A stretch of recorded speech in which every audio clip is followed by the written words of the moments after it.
আমাদের সাথে আর নয়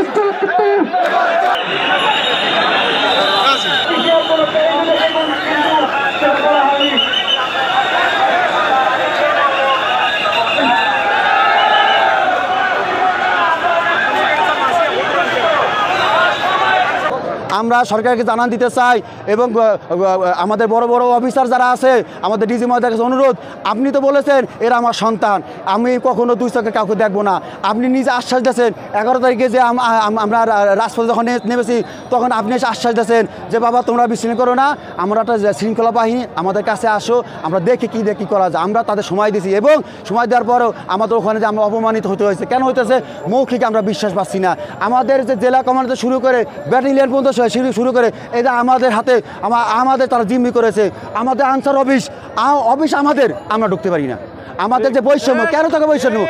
আমাদের জেলা কমান্ডার যদি আমরা তার সন্তান যদি হয়ে থাকি, ব্যাটালিয়ন এক আমার এক, এই নিয়ম চলবে না, এটা মানবো না। আমরা এক দফা এক দেবী নিয়ে রাজপথে নিয়ে এসেছি, আমাদের কোনো কথা শুনতে চাই না, একটা কথা আমার জাতীয়করণ। এবং দেখেন কি একটা বুদ্ধিমান আনসার নামক যে একটা যন্ত্রণা, সাধারণ আনসার, আসলে সাধারণ পোশাক খুলে পাবলিক। আসসালামু আলাইকুম, আমি এক আনসার সদস্য বলছিলাম।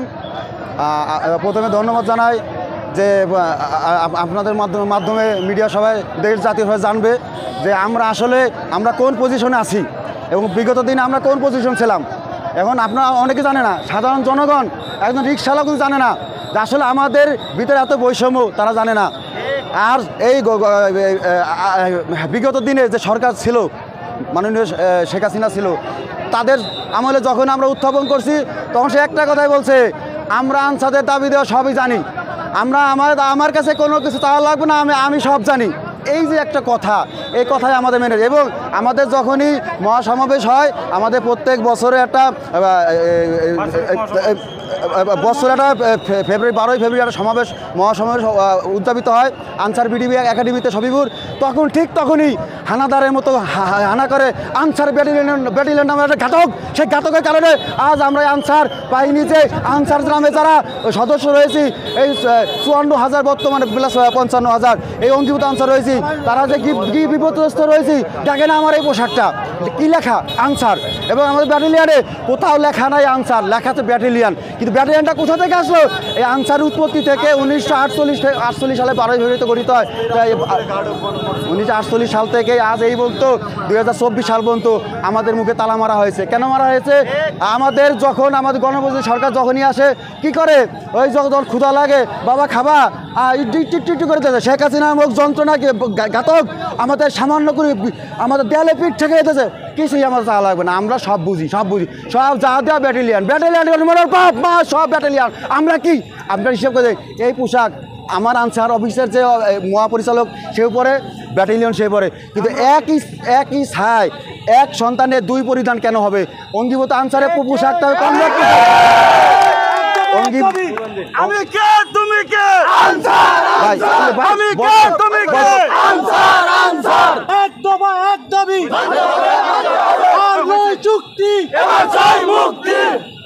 আমি বলতে চাই, আমাদের পোশাকের মান সম্মান এতটাই ক্ষুণ্ণ করে দিয়েছে আমাদের ব্যাটালিয়ন নামক জ্ঞাতি ব্যাধি।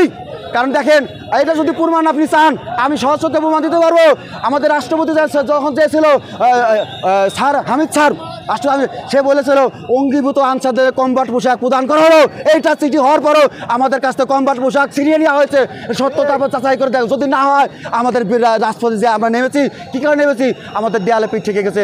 আমাদের আরেকটা কথা বলতে না বলে না, এই যে আমি 2011 সালে আমি যোগদান করেছি, আমাদের তখন থেকে শুরু করে আমাদের 20% বেতন, 20% অস্ত্র বাবদ নামক ব্যাধি প্রত্যেকটা নামে আনসার নামে ইস্যু আছে। কেন আছে?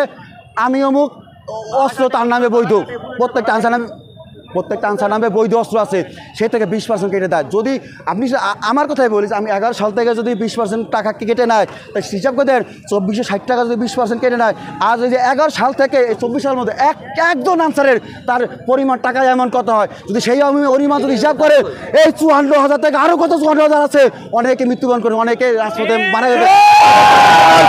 এবং আরও বলতে চাই, এই করোনার সময় যারা আমরা ছিলাম, আমরা এমন একটা পর্যায়ে ছিলাম, আনসার কখনো রাজপথ থেকে কখনো কারোর সাথে অপমান অবস্থান কথা বলে নাই। আনসার যে দেখেন আপনি ইউনিফর্ম তো পরছি, এবং প্রত্যেকটা ক্যাম্পে থেকে প্রত্যেকটা অবস্থান থেকে কেউ এক পা সরি নেই, কোনো ছুটি ছাড়া সব বন্ধ, সুযোগ সুবিধা বন্ধ। কেন বন্ধ করেছি? আমাদের দেশের সাথে আমরা আলু বন্ধ 200 টাকা, পেঁয়াজ 200 টাকা কিনে খাইছি। কেন খাইছি? আমরা কষ্ট করে বলতে পারি নাই, আমাদের কোনো জায়গা নাই। আজ এখন আপনারা প্রশ্ন করতে পারেন, এতদিন দাবি করা নাই বাবা, তোমরা কেন এখন করেছো? আমি তাদেরকে বলতে চাই, আমাদের বিসিএস নামক যে ব্যাধি, বিসিএস ক্যাডার, আমি ব্যক্তিগত বলতে চাই, আমরা তো মনে করতাম বিসিএস ক্যাডার যদি একটা কথা বলে সেটা মান্য হবে, কিন্তু সেই বিসিএস ক্যাডার সিস্টেম আমরা দেখাই দিই। প্লিজ আমাকে কথা বলবেন না। আমি প্রথমে চাকরি অবস্থা আমার 6 মাসের জন্য রেস্ট দেবে ভাই, দেবে।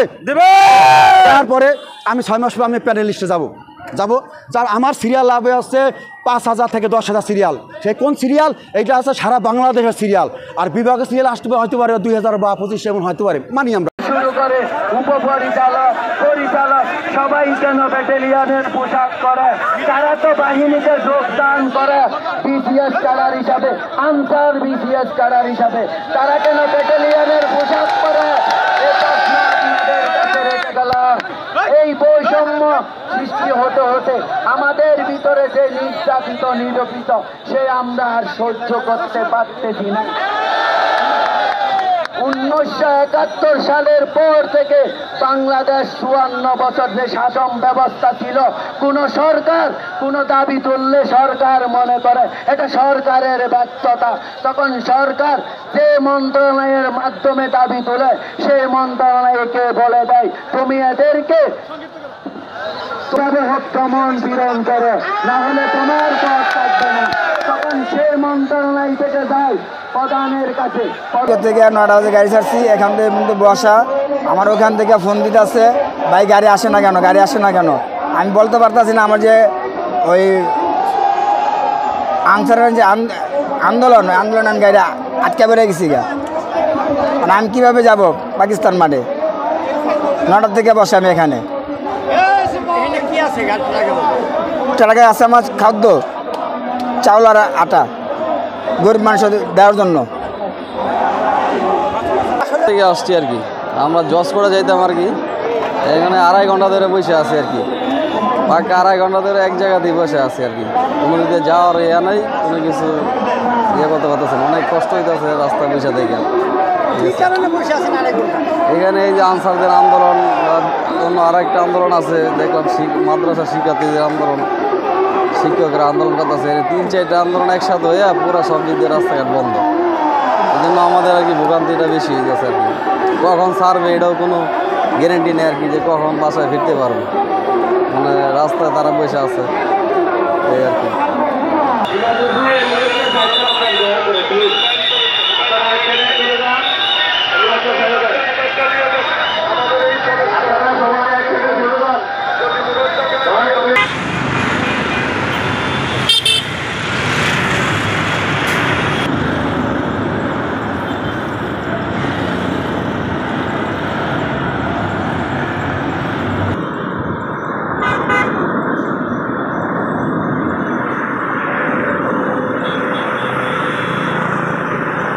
রিক্সা নিয়ে বাইরে মিছিলে পড়িয়া রাস্তার মধ্যে বইয়া রয়েছি, আমার দিন শেষ, আমার রুজি করতে পারতাছি না।